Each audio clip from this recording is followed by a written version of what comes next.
I'm Elise Hu. This is TED Talks Daily. COVID-19 continues to spread across the globe, killing tens of thousands, and we're still waiting on effective vaccines to get to us.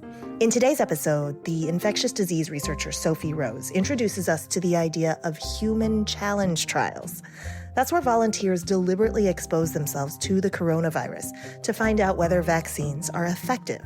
It sounds scary, but as she explains in her TED Women 2020 talk, these trials could get us to vaccines much faster and save lives. A quick note that this talk was recorded on October 26, 2020. COVID-19 vaccine development is continuing to evolve, as are the ethical considerations around human challenge trials. In April 2020, I made what many perceive as a risky decision. I volunteered to be deliberately infected with COVID-19. This infection would be part of what is called a human challenge trial, where young, healthy people are given a vaccine and then deliberately exposed to the virus that causes COVID-19. These trials help researchers figure out more quickly if a vaccine is working. I think this research is crucial because today I'm going to speak to you for 6 minutes. In that time, roughly 1,250 people will be confirmed infected with COVID-19. 21 people will die. And then this pattern will repeat, hour after hour and day by day, until we're able to vaccinate most of the 8 billion people affected by this global crisis. Scientists have been working around the clock to make those vaccines a reality. But what should we do when the human cost of waiting for those vaccines is rising by the day? This is where human challenge trials come in. They're different from the traditional phase 3 vaccine trials taking place now, where people are given a vaccine or placebo and asked to go about their everyday lives. Researchers have to wait to see how many people in each group become infected. Until enough of them get sick, we don't have enough data to know whether a vaccine is working. Finding an effective vaccine with this method can take months or sometimes years, and it requires thousands of volunteers.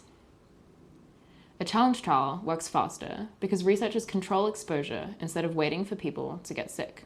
So instead of a year, we could know in as little as a month whether a vaccine seems effective.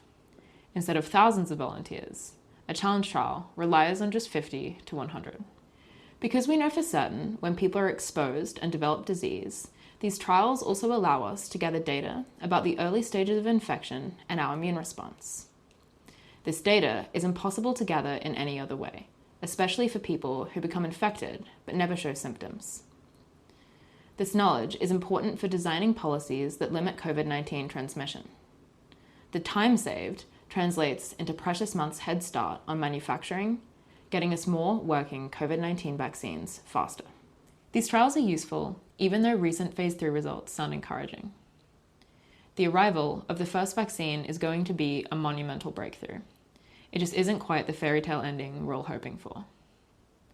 We're going to need multiple vaccines because we just don't have the infrastructure needed to immunize all 8 billion people on the planet with just one kind. Each type of vaccine requires its own special process and equipment to make, store, and deliver it. If we had multiple working COVID-19 vaccines, we could make use of all of our equipment at the same time. Some of the leading candidates need to be kept extremely cold before they are delivered to people. This can be really hard, especially in countries where there isn't reliable electricity or a secure method to store them. Scientists have been using human challenge trials for hundreds of years. They've sped up the development of vaccines against typhoid and cholera, and they've helped us better understand how immunity develops to things like the flu, malaria, and dengue. We've even used them for other types of coronavirus before. There's been a lot of debate about whether challenge trials are too risky. I happen to think that those risks are worth taking. A challenge trial would only recruit young and healthy participants. Think between the ages of 20 and 29. Fewer than 1% of people in that age group need to be taken to hospital after becoming infected with COVID-19. This would likely be even lower in a challenge trial because researchers check to make sure that participants have no pre-existing conditions. The risk of a young, healthy person dying of COVID-19 is around 0.005%. That means for every 100,000 20-year-olds who become infected with COVID-19, about 5 die. If I were to give birth in the United States, my risk of dying would be higher than that. Or you could choose to think about it this way. If my little sister needed a kidney, I wouldn't hesitate for a moment before I offered her mine.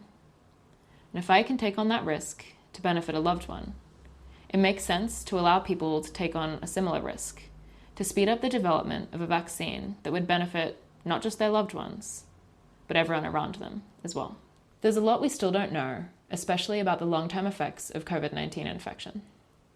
I volunteered despite that uncertainty because, like many of you, I feel frustrated knowing that hundreds of thousands of people are dying. And that's without mentioning the millions more who are struggling as measures to stop the spread take a toll on their physical, emotional, and mental well-being. It turns out I'm not alone in feeling this way. Since May, over 39,000 people from across the world have volunteered to participate in potential COVID-19 challenge trials through a nonprofit I helped found called One Day Sooner. We advocate for challenge trial participants and have been encouraging stakeholders to begin preparing for these trials.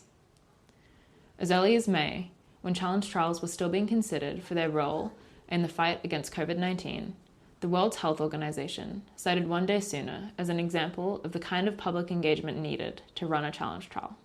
In mid-October, the UK government formally announced their intention to conduct a challenge trial at the beginning of 2021. It is clear that the COVID-19 pandemic is a global crisis.